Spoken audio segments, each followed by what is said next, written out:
So I'm going to apologize in advance for people who are getting 2 copies of the book, because it's a gigantic book by business book standards. So be careful with your risks, give them out quickly, because they're really big book. But it turns out when you write a book about analytics, you have to be specific. And that's what we've done, and we're going to get into some specifics today about data and what's important to measure for your business. Before I do that, because most people won't know who I am, I just want to go through a little bit of a background. So I hate talking about myself, but it's sort of a necessity of this sort of thing. So I'm these things. I'm really a product guy. I've been an entrepreneur for a long time, since about 1996 when I started my first business. It was actually a service company. I'm a blogger, as Rob mentioned. I'm also an angel investor, which is an interesting experience to see companies from the other side and try to help them out from an early stage. I've learned a whole lot of things in my career. This was my first business. It was a service business. It actually pivoted a couple of years in. We switched from being a service business to a product business, and I know that that's a huge challenge. It was a big challenge for us. We were lucky about the timing with that. This is project management software. We were doing web design. We were doing $400,000 e-commerce sites back in 96 to 98 when Shopify didn't exist, and you could do it really easily. Converted that business to a product business. The dot-com crash hits. We have this fledgling little product. All the service business dries up. Have this little product sort of saves the day. But as we grow that business, and we're sort of at, I don't know, it's about $1 million in revenue, we get comfortable. It's this dangerous place for entrepreneurs to get to. And I stayed at this business much too long, and I got zombified. And you see this with a lot of companies and a lot of entrepreneurs. They're making just enough money, they're comfortable, they get married, they have kids, which is wonderful things, and they get cozy. And that's a dangerous place to be. So if you're loving your business and you're excited and you've been at it for 10 years or 20 years, wonderful. But if you feel like there's more to life, you got to think about moving on. And that's what I did. And I moved to another business called Standout Jobs, which I was the CEO of. And I learned that recruitment sucks. This was a venture-backed business. The first business was bootstrapped. We raised $1.8 million. We then went on to spend $1.8 million. Essentially crash and burn. We did exit this business, but it was for cents on the dollar. And this was, again, B2B. Most of my career has been in B2B space. And I learned recruitment sucks, but I really learned here about the importance of talking to customers. And that sort of flows into the next thing in terms of lean startup and other things that I did. So then I said, well, enough about being the CEO, which is a super painful job, banging my head against the wall for 3 years. Incidentally, Standout Jobs was 2008 to 2010. Building a recruitment business during a recession is a terrible idea. Don't do that. So I started a startup accelerator. So instead of being in charge of stuff, I just watched other people do it. And we invested in 5 companies. So I'm kind of sitting on the other side of the table, but not really. This is sort of a Techstars-like model, but we actually spent up to 12 months with the companies.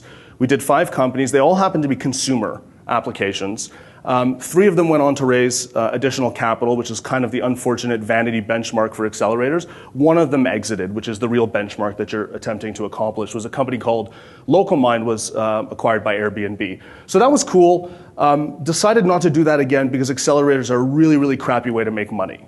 So I said, I need to make more money. This doesn't make sense. You can't scale these things really well, although there's some examples of that. So then I joined GoInstant, and I moved from Montreal to Halifax. This was 2011. A year later, we were acquired by Salesforce. GoInstant's a tech company, B2B. I'm now, employee 9,986. I make that up, but we're part of Salesforce, big company, learning a lot of interesting things about being inside a huge company and trying to build this fledgling startup. We were acquired very early with GoInstant. We were about 2 years into that business. So very important for me to note that I'm not, in fact, an expert in analytics. Okay, this is not what I've spent my life doing. I've spent my life sort of moving from different business to different business as an entrepreneur, somewhat investor, kind of person, focus on product. I'm also not a data scientist, right? So this is not what I do for a living. But I decided to write a book on analytics anyway. And I realized after writing the book, the first question people ask is, well, why did you write this book?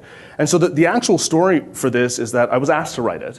So I wrote it with this fellow by the name of Alistair Kroll. Alistair works very closely with O'Reilly, which is our publisher. He's previously written books, Complete Web Monitoring. It's even bigger than, I think, Lean Analytics, which is incredible. And they were talking to him about writing a book in this Lean series, Running Lean from Ash Maurya, and there's a few other books in the series that are pretty good. He called me up and said, Ben, you want to write this book? And Alistair and I had worked on Year One Labs together. I said, that sounds like fun. let me give that a shot. So it's kind of a bucket list thing for me. So that's why I wrote the book, but there's other reasons why I wrote it. And this is sort of the number one thing I kind of realized after being an entrepreneur for a long time, is that we're all liars, all right?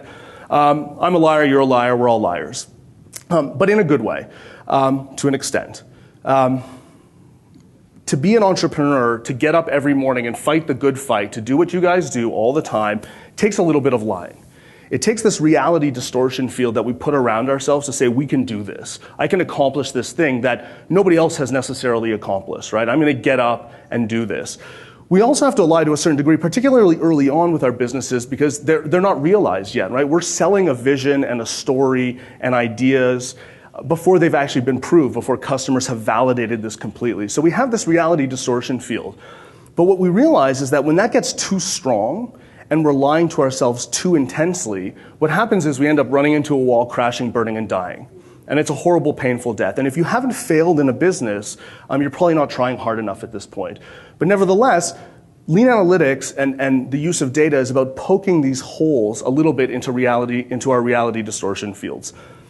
So it is a lean book. It's about lean startup. I'm not going to talk a lot about lean, and I think everybody's familiar with it at this point, but this is kind of my reasoning or thinking or realization about what's important. So this is the build, measure, learn cycle from Eric Ries, right? This is the core principle. You want to get through this cycle as quickly as you can, iterate and learn until you can find a scalable, successful business. And so the truth is that everyone's pretty good at the idea stuff, right? Everybody here has ideas. Everybody thinks their ideas are great. My ideas are better than everybody else's here, right? That's kind of what we're like. And most of us are pretty good at the building part, right? People love this part. Developers love doing this, and it's really important. Of course, we have to build stuff and get it to customers. But there's a little bit of danger here, of course, and the danger is that we build too much. We build the wrong thing, right? And we don't get the appropriate amount of validation quickly enough to figure out what's going to make a successful business. So ideas build, we're pretty good at. It's when we get to the measure part with a lot of startups, and having worked with many startups, you realize this is where things start to fall apart. They're not sure what to measure, they're not sure how to measure it, they're not sure why they're measuring certain things. And without that, with no data, there's no learning, right? So if you can't figure out what to track and why to track it and how to track it, you can't learn quickly enough, and you won't scale. Incidentally, I will put all of these slides on SlideShare, just so everybody knows. So this is why I wrote the book. And so I don't know if you'll read the book. You probably won't read all of the book because it's too long, but there's pieces of it that I hope you'll find valuable. But what I hope you get from the book, but also from this talk, are the following things. First is the importance of intellectual honesty, right? So following the lean model, it does genuinely become harder to lie, especially to yourself, and that's a good thing. And I believe very strongly in intellectual honesty. And when I talk to a lot of startups, this is where they often fall down, right? They're just sort of believing their own story. The other thing is using your gut properly. So I would never tell somebody all you need is data. That's nonsense, right? Everybody has to go with their gut. And so instincts are experiments, data is proof. You have to combine your gut and what you believe to be true, and you have to measure it to see if it's in fact true.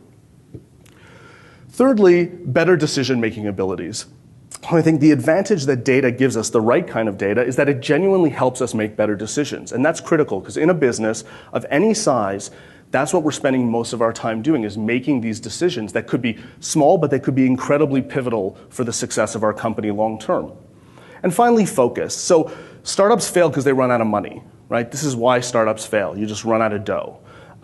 But we derail oftentimes because of a lack of focus. And this is very hard for any size of business. There's so many things to do all the time, from operational hiring to marketing to sales to product development to cash flow accounting. There's just a ton of things to do. If you can't focus on the right things at the right time, you're really going to have a hard time succeeding. So here are the 6 things that I'm going to get into when we get into sort of the meat of things. We'll talk about what makes a good metric. We'll talk about the dimensions or the types of metrics that are out there. Talk a little bit about analytical superpowers, the lean analytics framework, the one metric that matters, and the lean analytics cycle. And I've got a bunch of case studies here. Most of them are not small business case studies. There are some consumer ones. I'm warning you in advance that there are some consumer case studies in here. But hopefully you can take interesting lessons from it nonetheless. So first of all, what makes a good metric? So the definition is important for me in terms of what I believe analytics is, and it's the measurement of movement towards business goals. So if you don't have a business goal in terms of what you're trying to accomplish, what are you actually measuring? What's the point? You need to measure things that are helping you understand whether you're getting to your goals or not. A good number, a good metric has to be comparative, right? So we think of a number like 2% conversion, right? That's a pretty good number, but an increase in conversion from 1 week to the next or 1 month to another month is better. So a comparative number typically is over time, typically when we're doing something like cohort analysis. So a good number, think about the numbers you guys are tracking, and maybe when you go back, you'll look at these analytics and you'll come up with some other ideas for things that you want to track. So a good metric has to be comparative. It also has to be understandable. So ideally, the metrics that you're tracking today, the stuff you're focusing on, really defines your business, right? It defines what you care about. And it should be something that if you're working with a team, you're putting on a TV on a wall and everybody's looking at it and everybody's focused on it, everybody understands it. Or if you're talking to somebody else, they get what that number's all about. A good metric is a ratio or a rate, right? An absolute number, like number of users, is a pointless metric, right? Percent of users that are active starts to be better. Percent of active users month over month is even better. So ratios and rates are inherently comparative and they help you make better decisions. And finally, most importantly, good metrics change how you behave, right? If you're looking at numbers that you're tracking right now and you're not sure, the number goes up, it stays sideways, it goes down, I'm not sure what I would do with this number, then it's a bad number. And so this is the lesson for me. If a metric won't change how you behave, it's a bad metric. This doesn't necessarily mean you don't track these numbers. I would never say you only track one little thing at any given point in time, even though I'll talk a lot about focus. But if you don't know what you're supposed to do with it, track it, put it in the back, worry about it for later on. So let's talk about some dimensions of analytics or metrics. So the first thing is qualitative versus quantitative. So qualitative is the fuzzy stuff, right? It's the warm and fuzzies. This is often the stuff you're collecting early on, although you should always be doing this by talking to customers. In lean startup, it's the problem interviews, the solution interviews. It's getting that feedback that you can't score it necessarily very well, you can't aggregate it, but all the insights into what you're doing and whether you're doing something worthwhile is in the qualitative. The quantitative is just the hard numbers, right? And those hard numbers don't necessarily give you answers, they just help you ask better questions. So discover qualitatively, this is the lesson for me. You discover things qualitatively, you prove things quantitatively. So I'm going to give you an example of that. So this is Airbnb. This is a case study from the book. I think everybody is hopefully familiar with Airbnb. It's a pretty large business at this point. And they had this gut instinct. They had this qualitative notion that professional photography was going to help the people who got those photos done get more business, rent out their rooms or their apartments or their homes more frequently. So they did an experiment with this. And this is what they did. They had this sort of hypothesis that professional photography is going to get more bookings. But instead of building a lot of software to do this, instead of building this automated system to figure out how to handle requests and route photographers and scheduling them and all this complicated stuff, they built what's called a concierge MVP. Has anybody heard of that before, that concept? Great. So a concierge MVP just is you give out, you have this promise that you're delivering to customers. We're going to, give you professional photography. They don't really care how it's done behind the scenes. So Airbnb did it by hiring 20 photographers and just randomly throwing them out there and getting them out there. There was not any software to automate this or built around this, right? They just wanted to test it. And it turns out it worked. Professionally photographed places got 2 to 3 times more bookings. So they took that qualitative information, they built this concierge MVP, they got the data that they needed, and then they kept iterating and iterating on top of it to try to scale the professional photography. And then they built a whole system behind that to automate that process, to make it easier for people to book these photo shoots. And in February of 2012, so that data is pretty old, they were doing 5,000 shoots a month. And you can do this for free with Airbnb. It's so valuable to the bookings that they get, so fundamental to the success of their business, that they've got a whole entire system and people at that company dedicated to nothing but professional photography. All started with this, fake system that didn't actually exist. So let me talk a little bit about vanity and actionable metrics. So vanity metrics are the things that make you feel good, right? These are when you look at your graphs, when you look at your dashboards, these are the numbers that are going up and to the right. The problem is they don't really give you any actual insight into what's going on. The actionable stuff is really about what's going to change your behavior. And so there's no more message here except for vanity metrics are bad. Right? I've listed just some examples of them. I think the worst culprit for me is the followers, friends, likes. Right? I've got 100. I don't, but imagine somebody coming to me and saying, "Ben, I've got 100,000 Facebook fans." I'm like, "Okay, that's great for you. Like, good job." The reality with something like that is, if you can't get those people to do what you want them to do when you want them to do it, it's basically a waste. It's a vanity thing, right? It just makes me look popular and cool. So let me talk about another dimension of analytics, exploratory versus reporting. So exploratory is the kind of stuff when you're looking into your data, and you've probably, because collecting data is pretty easy, you probably have a bunch of data about your business, looking into it to look for insights and new learnings about what's going on with your system. And the reporting metrics, again, very simple. This is the day-to-day managerial stuff. But the exploratory stuff, particularly for early stage businesses, is the interesting stuff. So let me give you an example of that. There's a company called Circle of Friends. Circle of Friends started in about 2007 or so, and when Facebook had about 50 million users. This is a consumer business. And so they leveraged Facebook early. Back in the day, you could spam the hell out of all your friends like crazy, and they grew to 10 million users on Facebook. And Circle of Friends was basically Google Circles, but inside of Facebook. So 10 million users is a lot of users. Even by today's standards, is a lot of users. Back then, 2008, 2009, was an incredible amount of users. And the problem, which is pretty obvious here, was engagement sucked, right? So Mike Greenfield, the CEO, founder of this business, goes and looks at his data, and he's like, holy crap, nobody's using my product, right? There's a fundamental problem here. So what does he do? He goes and he starts looking at his data, and he starts trying to figure out what's going on, aside from the fact that it was insanely viral. And what he found out was that moms are completely crazy.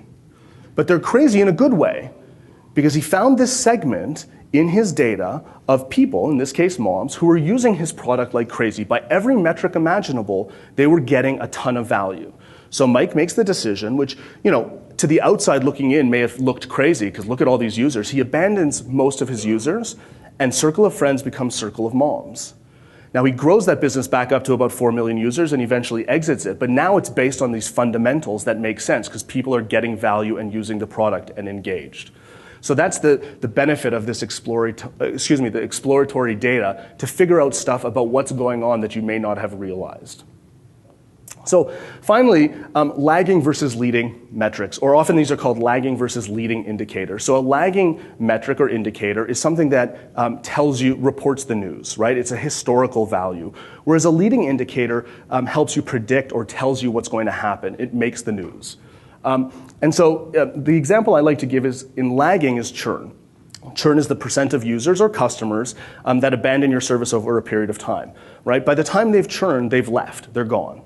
Right? Very difficult to get them back. Now, you can still act on churn because you can go and say, you know what, I know my churn's too high. I have to do some new stuff, bring a new cohort of users in, and see if I can change churn. But you've lost a whole bunch of users. The leading indicator for churn could be something like customer complaints. Customer complaints are going up. There's a very good chance churn is also going to go up. The difference here is that you can respond almost in real time to something like customer complaints because you can track it constantly, right?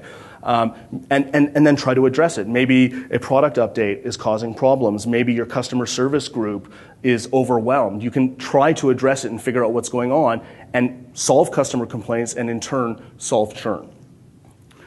Most businesses, when they start, it's the lagging metrics that they're tracking because they don't have a ton of data, so they're focused on historical information. You want to get to figuring out what the leading indicators are in your business. So let me talk about analytical superpowers, or what Alistair and I think of what the heck is growth hacking, which is a term I'm sure you guys have heard before and thought a lot about.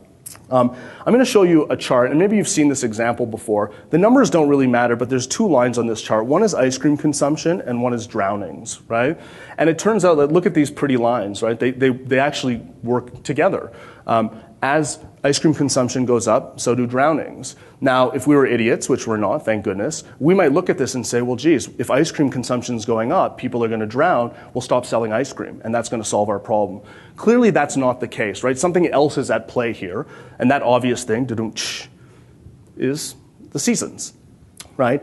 As it's the summer and it's getting warmer, people go out and eat ice cream. It's warmer, it's wonderful, and if they happen to be living by the ocean, they go in the ocean, they also die. Right? They take the ice cream, they walk into the ocean, they die. That's what happens, right? So these two numbers are correlated, right? And if we looked at data and we said, okay, these numbers are correlated, what can I do with them? We might not get the right answer we want. So here's the difference between something that's correlated and causal, right? Correlated numbers are related to one another, but probably impacted by something else. Whereas causal is one number that's actually affecting another number. And in our case, it's summer that's causal to ice cream consumption and drowning, whereas the two are correlated. So this is the superpower. Correlation helps you predict the future because it gives you an indication of what's going to happen. Ice cream is going up. We know drownings are going up. But imagine if you could change the weather. If you could change the weather, then you actually know both of those numbers are going to go down. And if that was your business, stopping people from eating ice cream or drowning, that would be fantastic. So you look for a correlation in your data, and then you start testing for causality and trying to figure out how these numbers work together. And when you find causality, if you can find it, it's very difficult to do, then you can optimize the causal factor. And now you're starting to hack the future for your business. So let me get into, the lean analytics framework. So we look at two major variables in businesses. We look at the business that you're in, and we look at the stage that you're at. Now, you'll see 6 business models here. Business models are very, very complex. And we had to sort of pick 6 sample business models that we felt that a lot of people would find some kind of relationship to. But the truth about business models is that most businesses combine these things, right? I'm a SaaS, but I'm on mobile. I'm a two-sided marketplace with some kind of user-generated content. So it's very difficult to really hone in on specific business models. But we identified 6 and started to look at the kinds of numbers that mattered. And then we came up with these lean analytics stages. And we believe that most startups, if not all startups, go through these stages towards succeeding: empathy, stickiness, virality, revenue, and scale. And I'll talk a little bit more detail about these. So let me first go into business models. Now I'm going to show you a slide that breaks all the rules of slides, right? Pretty pictures with big words. And it looks like this, right? You don't have to read this because this will go online. It's in the book as well. This is our way of trying to describe, in this case, the SaaS customer lifecycle. Doesn't apply for every business, but it's our way of trying to understand how a visitor, in this case, flows through your business, maybe free or trial offer, maybe not, moving from an engaged user to paid, ideally, maybe raising the capacity limit so that there's tiers now in your pricing. And what you see when you look at a model like this, and we did it for all of the businesses, it's complex, it's tricky, and depending on the stage of your business, if you're very early on, you're just hoping to get visitors in and maybe convert and start using the product to validate it. Once you've done that, you want them paying, or you want them paying more money. Once you've done that, you realize maybe customer complaints are an issue and people are churning out. So as you move through this life cycle, you realize that the metrics that you care about at different points in time for your business change. And so this is one example of the SaaS customer life cycle. So I'm going to do, this is a little bit contrarian, I think, to the recurring revenue theme, but, and I'm a huge fan of recurring revenue, of course, but this is an example of a company focused on business model. So this is a company called ClearFit. They're actually in the recruitment space, one of the few businesses in the recruitment space that I actually like. They're at the revenue/scale stage. It's a SaaS business, even though it's not a recurring revenue business. They started by charging $99 a month, targeting HR people. And they were getting some amount of traction, but not enough to really get them excited that they had sort of cracked this nut. And so then they started talking to their customers. And they realized that HR people don't like buying things on a recurring model, particularly things that they feel are tied to job ads, even though this business is actually about assessments. And so what they did was they switched from $99 per month to $350 per job posting. Right, giving up that beautiful idea that we're just going to get these build up this recurring revenue stream. They went to this other model, which is a bit more traditional in the recruitment space. But it turns out that HR people like buying things like that. And what happened when they made that change was they 10x their revenue off a 3x volume in sales. And Ben Baldwin, I don't know if everybody can see the quote here, but he says, "People don't do subscriptions for haircuts, hamburgers, and hiring." And the lesson here for me is that you have to really understand your customer, how they buy, why they buy, where they are in the ecosystem of their business. How do they currently budget things? HR people, in many instances, they get a job request like, we need to hire this person immediately. It's like, great, give me the budget, spend all the money on crappy job boards, boom, get a flow of resumes, try to figure it out. They go over and they do it again and again and again. They don't necessarily, as much as we'd like them to always be hiring, they're not always hiring. Most businesses don't do it that way. They switched, they were very successful. So the lesson here, at least in my mind, is don't just follow the leader, right? You have to really test these things out. You have to test your business model out. You can do this. Don't just assume that a recurring revenue model makes sense if your customers don't like buying like that. You may not want to get into the business of innovating on business model and trying to slam that value prop down their throats. So let me talk a little bit about the lean analytics stages.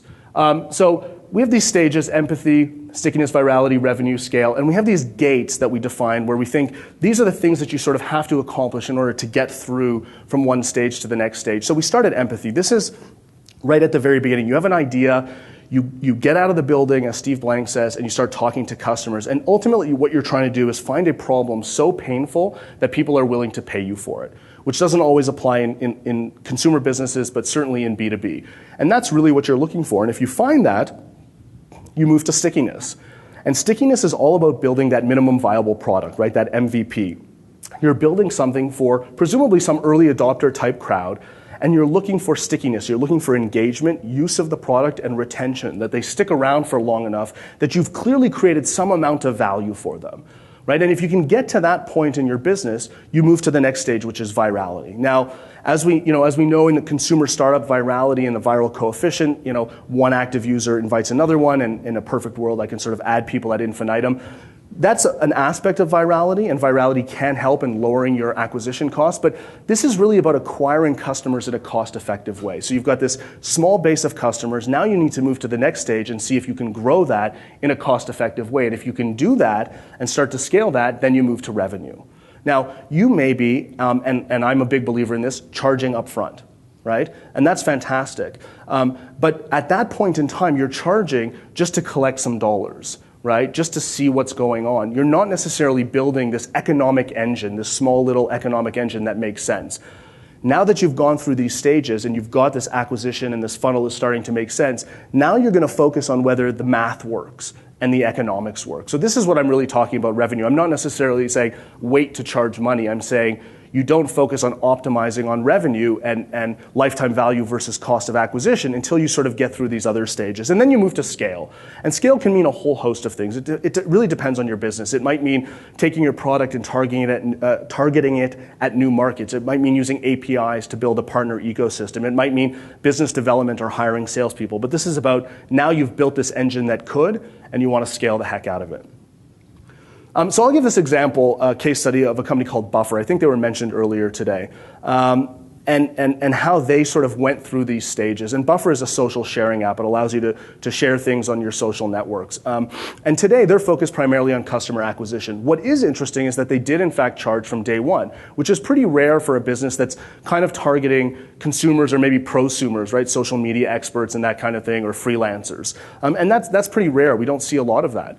But they did it. They did do it. Now, they didn't do it to build a big scalable business from day one. They did it to prove that anybody cared. They put up a dollar amount and said, we're going to charge people from day one to see if we're solving a problem that's painful enough. That's one aspect of what they were trying to do. And they start getting some traffic to their site and seeing what happens. And so these are the numbers that they shared with us. So 20% of visitors creating an account. That's a pretty decent amount. These people are paying a small amount of money, starting to prove that they're solving an interesting enough problem. This is the empathy stage for them. Then 60% of signups returned after 1 month. That's also pretty good for them, right? So they're pretty pleased with this. And now they're sort of proving a certain amount of engagement, usage of the product, and stickiness. 20% of signups are still using the product regularly after 6 months. So from empathy fully through stickiness. Then Buffer makes the choice, and they move to a freemium model, right? And they do this because they've decided they want to build or attempt to build a bigger type of company. And they're going to use freemium as a marketing ploy or a marketing attempt for virality. But of course, now they also need to focus on revenue and building this engine that makes sense. And so they get about 2% conversion, which is pretty good, pretty typical for a freemium type business. Now, even at this point, we're not 100% sure yet if they're ready to scale and focus on putting tons of people through the top of the bucket. But their churn's also pretty low. Their churn's also about 2%. And so the bucket's not that leaky. And so they know that if they pour people through the top of this funnel, there's a very good chance if it follows this, they've got a successful, scalable, in this case, freemium business. And so the lesson here for me is that you should skip steps at your own, skip steps, but do it at your own risk, right? Circle of Moms, 10 million users, looks fantastic from the outside in. Inside, the guy's miserable because nobody's using his product. That's jumping to virality before you've proven anything. If you can't build that the fundamental economics of your system don't work, or the fundamental math of your system doesn't work, it's going to fall down at some point. So how does this all come together? Well, we take the business that you're in, you take the stage that you're at, and you look for the one metric that matters. So this is a big sort of thesis or concept within the book, is that at any given point in time in your business, depending on these variables, there's one number that you can really focus on. It doesn't mean you ignore everything else, but there's one number that really matters to you that you want to focus on and try to improve. And there's two pieces to this. You have to pick that number and you have to draw a line in the sand. So drawing a line in the sand is essentially setting yourself a target, right? So let's say you're going to pick conversion from on your website for people signing up, right? And let's say that's 0.5%. You know it should be higher, but you're not sure what it should be. You have to set yourself a target and work towards that. Otherwise, you're not going to know if you're successful. Now, finding lines in the sand is hard because there's not a ton of data out there about it. So we did some research. We found some numbers that we thought were interesting. These are not absolutes by any stretch of the imagination. You can look at analogous businesses to yours. You can talk to other people who are not competitive but in similar businesses. Look for lines in the sand. You can do lots of research about this as well, but ultimately you need to find that target. So let me give you an example of a company that has in fact done that. It's a company called Office Drop. So they do scanning of your paper. They originally actually started by scanning paper documents and then allowing you to do collaboration on them. So it's an interesting business. It's a freemium business. They have about 180,000 users. And for them, the one metric that matters, at least for now, because this number is going to change over time and does change over time, is paid churn. So it's the number of paid people that abandon versus the number of new paid people that are coming in. And that's their one metric that matters. But they also have a line in the sand, right? And this line in the sand is sort of a goal or a target that they're trying to set at any given point in time. And for them, it's under 4% paid churn is what they're looking for month over month. And for them, they're actually around 2%. And of course, it varies month by month, and then they have to dig into it.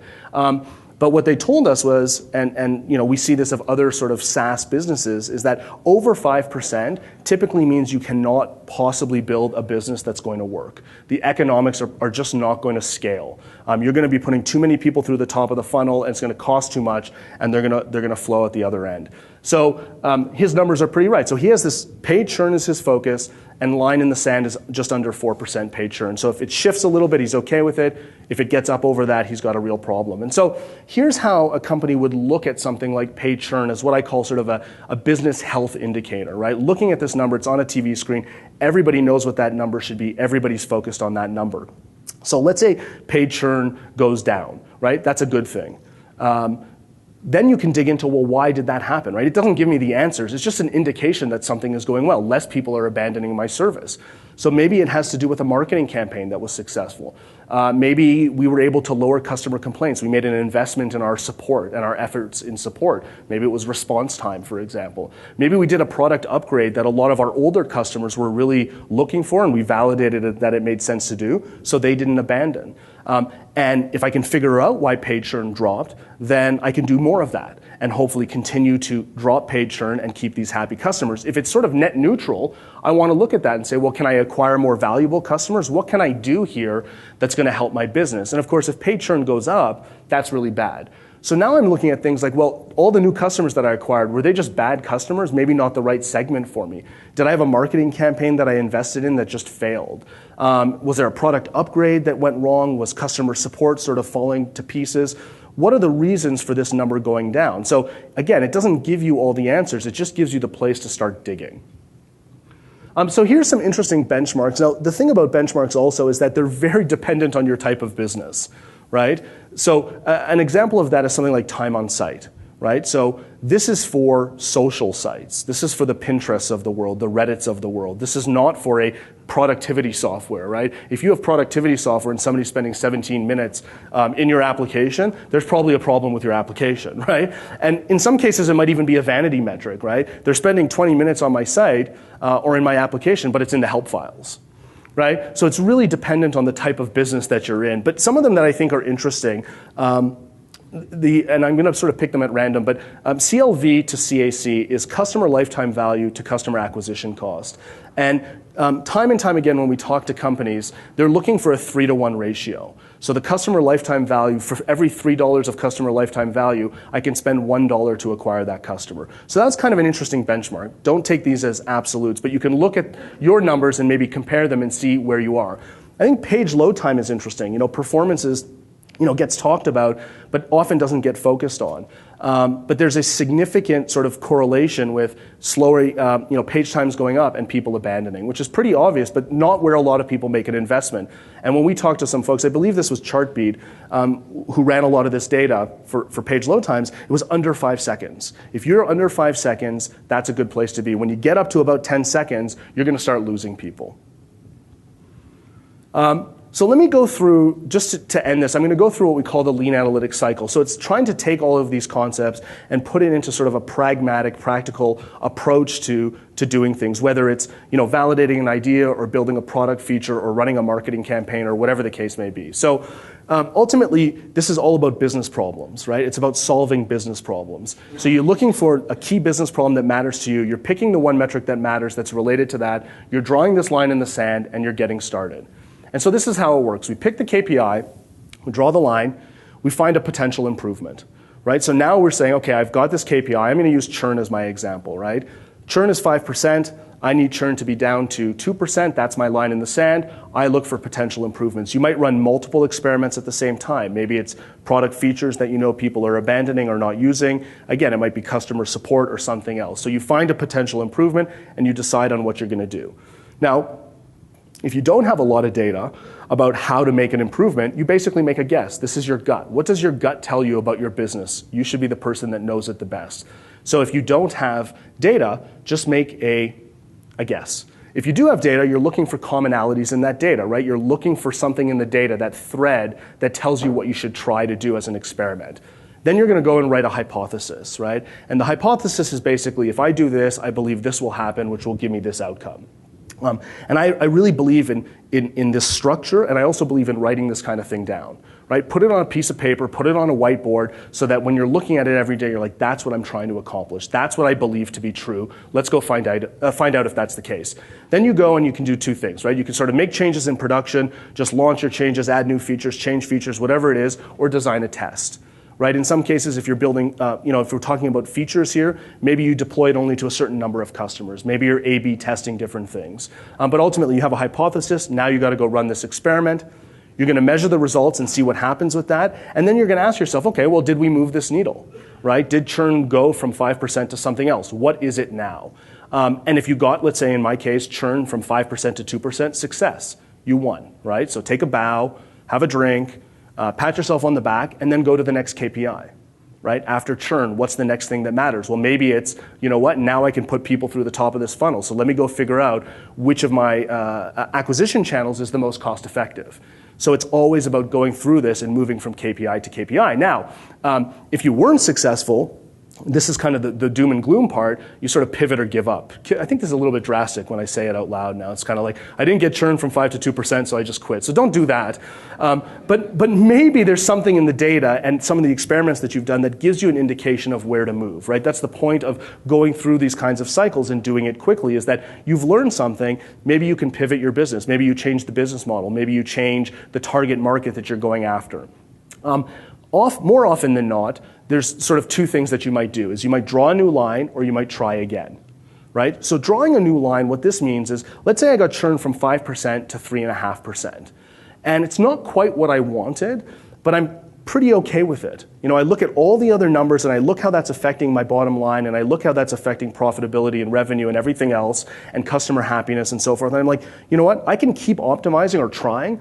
I'm not entirely sure what to do, and I may be over-optimizing for my business, right? I picked 2% because that's what Ben told me to do, but maybe it's not the right thing for me. And the economics of my engine are okay at 3.5%.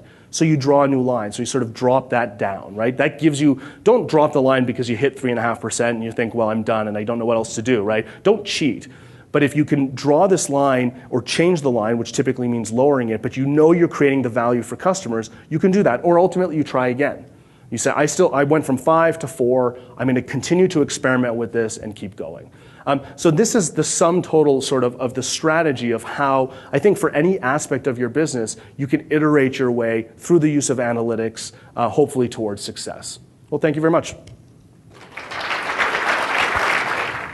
On your chart, did the needle move? What if the needle moved and it was because it was summer? Sorry? What if it moved because it was summer? You get what I'm getting? How do you know that the needle moved and it was in summer? These things are not, these aren't all perfect, right? This is not perfect science, right? But ideally it's because you have a hypothesis and you're running a particular experiment. There, of course, could be other variables that are affecting the business, whatever those might be. So you don't necessarily know perfectly, but ideally you're running reasonably enough controlled experiments to say, I'm reasonably certain that this is why it happened. Is there anything you can put in your analytics, or that's just the way it is? Well, I think it's a question. I mean, what will happen is, so let's say you run some kind of experiment and churn goes down and you're like, aha, churn's down, I can go focus on, acquiring more customers, that's great. And then it's summer and all of a sudden churn spikes, right? So then because in general you're going to be collecting a lot of data, you're going to go back and be like, holy crap, we fixed it, why is it now broken? And then you're going to go into the data and explore it and try to understand what's going on. Okay, so that's what you do before you do your hypothesis? Yeah. Okay. Yeah. I'm curious about the without data make a good guess part. Could you maybe give some tips and advice on how to make good guesses about things you don't have good data for? Yeah, so, and I would say in most businesses, none of your data is statistically relevant, right? And so we won't get into a stats kind of a discussion, but you have to try something, right? Most of the time, you're going to know what your problem is, whatever. And there's, most businesses have multiple problems, but you're picking one problem, and you have to make a guess in terms of, what do I think could solve this problem? And what I would just suggest is try to keep those experiments really short. Right, as short as you possibly can, because you don't want to run something like, well, I think the product's not engaging enough, so I'm going to go into a back room and build more features for 6 months and then launch that and see if that fixes it, right? That's not good, right? Because the cycle time is too long. So I think you have to keep those experiments as short as you can. And maybe you can run multiple experiments at the same time and sort of try to understand which one might be the thing that's working. But ultimately, you have to do something because sitting around and waiting is not going to solve the problem. We have time for one more question. I run a company which is mobile games, and something caught my attention, which you say about freemium model a lot. However, when you post the numbers, my company gets by try and buy, which is not freemium, you just try, 28% of conversion rate. But you talk about too much about freemium. My scare is if everyone goes to freemium model, even they got a high rate on success conversion try and buy, should I go with a freemium model as well, or it should stay the same? It's impossible to know without really knowing your business. We do cover games, mostly free games or free mobile apps in the book, and it's a fascinating space. The trend very clearly in mobile applications is freemium. The economics around it it's really like razor thin. Right, the volume of it, and I'm thinking about games, and I've actually with Year One Labs we did an investment in a game company, but it's razor thin, so it's difficult to say. So that's really just sort of unfortunately that's sort of following the trend of everybody's going freemium and trying for in-app purchases. Obviously it works in some cases, doesn't in others, but it's really a math game. Right, it really is, and I actually had a case study, and I took it out because mostly because of Jason actually, because he was like, I hate free and mobile, and I was like, oh God, I better take this case study out. But it was for a company called Sincerely, so it's in the book, so you might want to look at that and some of the things that they did, where they built these. There's a couple of tactics they took. They built these off-brand apps, so not branded for Sincerely. They built these off-brand apps just to test basic economics to see if they worked, to see if they could get people to do the kinds of behaviors that they wanted to do. And they built about 9 to 12 apps within 12 months. So it's a really interesting example of a company trying to understand the razor-thin margins and the economics in free mobile.